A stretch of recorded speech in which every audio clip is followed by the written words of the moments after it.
Hello world, this is Eric Knowles, and like the rest of you I'm self-isolating, but this is the first of several 10-minute talks that I'm going to be giving, looking at some of my favourite designers and art movements, and with the ulterior motive of at the end of my talk, you are given the option to make a donation if you can, because I know that times are tough for a lot of us out there at the moment. But even if it's only £1, because the money will be going to the British Red Cross. But if you can't, you can't. But anyway, sit back, enjoy, because we're going to be looking at the work of this man. This is Rene Jules Lalique, and this particular talk is going to be looking at the 40-year period between 1860 and 1900. And 1860 is the year that he's born. He's born in the Champagne district of France. The family moved to Paris when he's quite young. Young Rene shows a real talent and passion for drawing. He loves drawing flowers and birds and insects, and he has a real passion for the natural world. So everything's going swimmingly well until 1876, when sadly his father passed away, and it was down to young Rene to become the family breadwinner. Well, he finds an apprenticeship with a Parisian jeweller and silversmith called Louis Ocon. He stays with Ocon for 2 years, after which he actually moves to London. He moves to Sydenham, believe it or not. And in those years, in the 1870s, the London art schools were considered to be far more liberal than those in his native France. And for that matter, shall I say, it was the same was true with people working in Vienna. Artists would often gravitate across the Channel and into London. Either way, after 2 years, he returns and then starts producing designs as an independent designer. And they're being taken up by Jules Destarp, Garrillon Jacquetat, and his former employer, Louis Ocon. Now, 1885 is quite an important date, because in 1885, Rene actually buys his own workshop from Jules Destarp. Jules Destarp is selling his Place Gallion works, and the good news for Rene is that he takes on board the workmaster, who's Paul Briançon, and their relationship together lasted for over 20 years. Now, the interesting thing is that he's gaining lots of attention, especially the attention of this lady. And this lady is, as you can see, the divine Sarah Bernhardt, who invited Lalique to design stage jewels for her. I mean, that's quite a headdress, and it wouldn't look out of place at Ascot today, would that? But he's also being introduced by Sarah Bernhardt to this gentleman. And this gentleman is Calouste Gulbenkian, better known as Mr. 5%, because I think 5% of all sales of petrochemicals back in the 1890s were going into his pocket. So he was an incredibly wealthy man. And I think Sarah rued the day she introduced Gulbenkian, because Gulbenkian was keen to snap up all the great designs. I mean, a design like this, I mean, it is quite exquisite, because by 1889, Lalique is designing for the great jewellers, and it's all being shown under the great names of Boucheron and Weber. But certainly by 1895, Lalique starts to produce designs and sell them bearing his own name. And by 1900, well, things were really looking up, because this is the Great Paris Exposition, and by 1900, Lalique has been recognised as perhaps the premier jeweller working in France at that time. And what you see here is a woodblock print by a designer called, or should I, an artist called Felix Vallotton, and it's called Monsieur Lalique's Vitrine. Well, basically, these people are scrambling to have a look at the display that Lalique has produced. And here is the display. Here's a contemporary photograph. And the jewels here are seen, well, the likes of which they've not been seen before. They are truly, truly incredible creations, borrowing much from nature.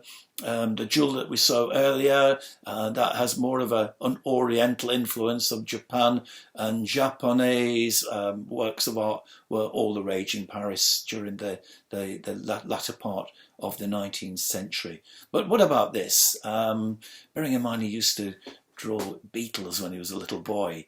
This is a corsage of two opposing scarabs. It's mirror imagery, really, and they're both contesting a tourmaline in the centre. I say scarabs, there's bound to be a beetle expert watching who's going to tell me different. If I could, I would have loved to have called in David Attenborough to give me a better description and identification. But that being said, what about this?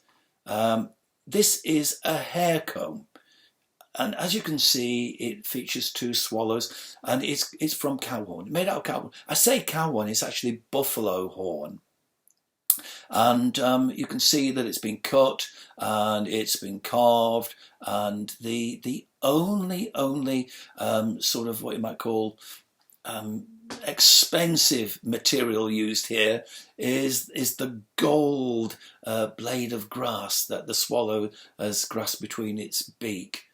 But Lalique would look at the qualities of the material and use what he thought was fit. It didn't have to be a precious material. In this case, cow horn was what was needed.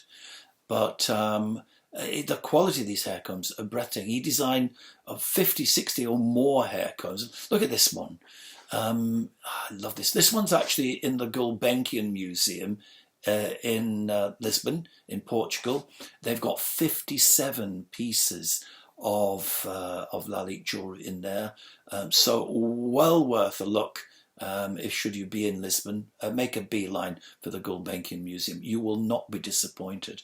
And if you're looking for another museum to find great jewellery, then get yourselves to Strasbourg, and then get yourselves out to Vingen, which is where the glassworks are these days. But the separate Lalique Museum has got even more jewellery on display. And again, you will not be disappointed. And let's just have a look at the detail. Let's have a look at these little bees perched on the top of this umbel flower.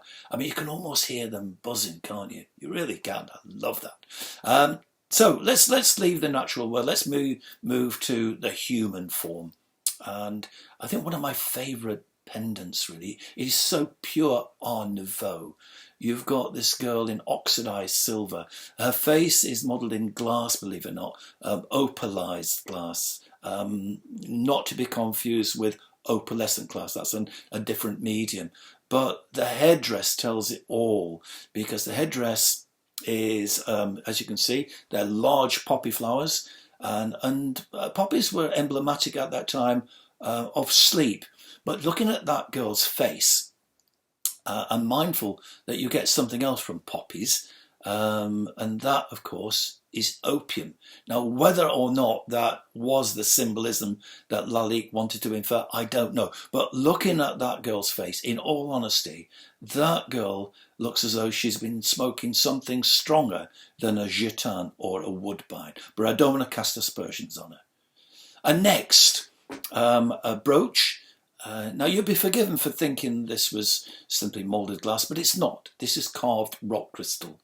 And the mount is composed of thorns, and that is oxidized silver. So symbolism, well, maybe, just maybe, and it's all very much a personal thing, but my interpretation here is that you see the two lovers, and love can be sublime, but the thorns remind us that love can often be more than a little painful. Less of that and more onto the finale piece, because another corsage, this one a dragonfly. And again, he's making use of the natural world, but he's also imbuing it with symbolism, which is so typical of much of what was going on during this Art Nouveau period. And if you look carefully at the detail, you'll see that the female is carved from a chrysoprase, and you're left questioning whether or not this female is being devoured by this monstrous looking butterfly. It's very Gothic, isn't it? Or whether or not we are witnessing a metamorphic moment. Is she actually fighting a way out of the jaws of that dragonfly? Well, the wings, I should point out, are in plique-à-jour. Now, that's when you get translucent enamels, which are trapped within a gilt or a gold filigree. And the gentleman probably responsible for this was none other than Eugène Filatre, who went on to become recognised as perhaps one of France's greatest exponents of plique-à-jour. If you want to see more of his work, make your way to the Musée d'Orsay when it's opened. And if you go up to the mezzanine on the left-hand side, in a cabinet, you'll see some wonderful examples. Well, it was said at the time, and you can make up your own minds, that Lalique's jewellery was made to be seen rather than worn. I think some of it is incredibly wearable. But having said that, we're going to be leaving Lalique in 1900. We're going to catch up again with him in 1907, when I then start looking at his early dealings and his interest, which mushrooms into a business when it comes to the world and opportunities offered by glassmaking. So thank you for watching, thank you for listening, and don't forget, if you can put £1 in your pocket, then please do. In the meantime, stay safe everybody, and keep looking after you and yours. Thank you.